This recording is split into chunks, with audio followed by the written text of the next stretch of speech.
সঠিক SIP fund কিভাবে বাছবেন?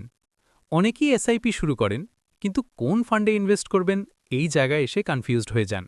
সত্যিটা হলো ফান্ড সিলেকশন ঠিক না হলে লং টার্ম রেজাল্টও তেমন ভালো হয় না। চলুন একদম সহজভাবে বুঝি আপনার জন্য সঠিক এসআইপি ফান্ড কিভাবে বাছবেন। প্রথমে বুঝে নিন, সব মিউচুয়াল ফান্ড একরকম নয়। বিভিন্ন ধরনের ফান্ড আছে, কিন্তু বিগিনার্স হলে আপনাকে সিম্পল অপশন দিয়েই শুরু করা উচিত। Number 1, index fund. এটা সবচেয়ে সিম্পল এবং বিগিনার ফ্রেন্ডলি অপশন।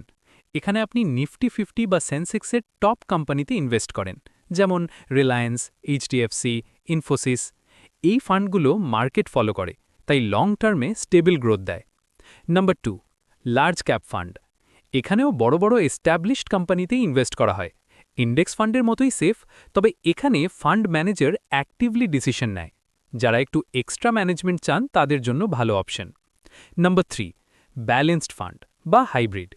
এখানে স্টক প্লাস ডেট দুটোই থাকে, মানে রিস্ক কিছুটা কমে যায় আর স্টেবিলিটি বাড়ে। যারা খুব রিস্ক নিতে চান না তাদের জন্য এটা ইউজফুল। এখন প্রশ্ন, এইগুলোর মধ্যে কোনটা বাছবেন? চলুন 3টে সিম্পল রুল ফলো করি। Rule number 1, fund age. কমপক্ষে 5 থেকে 10 বছর পুরনো ফান্ড বেছে নিন। নতুন ফান্ডে হিস্ট্রি কম থাকে, তাই রিস্ক বেশি। Rule number 2, consistent return. 1 বছর খুব ভালো, আরেক বছর খুব খারাপ, এমন ফান্ড অ্যাভয়েড করুন। বরং এমন ফান্ড নিন যেটা স্টেডি রিটার্ন দেয়। Rule number 3, expense ratio. Fund manage করার জন্য কিছু চার্জ নেওয়া হয়। এই চার্জ যত কম হবে আপনার প্রফিট তত বেশি থাকবে। এখন একটা প্র্যাকটিক্যাল এক্সাম্পল দেখি। ধরুন আপনি একটা ইন্ডেক্স ফান্ড বেছে নিলেন যেটা গত 10 বছরে স্টেবল পারফরমেন্স দিয়েছে। আপনি যদি নিয়মিত এসআইপি চালিয়ে যান তাহলে লং টার্মে ভালো গ্রোথ পাওয়ার চান্স অনেক বেশি। আরেকটা কমন মিস্টেক, অনেকেই টপ ফান্ড খুঁজতে থাকে, কিন্তু মার্কেট সবসময় চেঞ্জ হয়, তাই আজকের টপ ফান্ড কাল অ্যাভারেজ হয়ে যেতে পারে। এই কারণে কনসিস্টেন্ট ফান্ডই বেস্ট চয়েস। ডাইভার্সিফিকেশন টিপ: একটা ফান্ডে সব টাকা না রেখে 2-3কে ফান্ডে ইনভেস্ট করতে পারেন। এতে রিস্ক কমে আর পোর্টফোলিও ব্যালেন্সড থাকে। নাম্বার 4, পেশেন্স ইজ কি।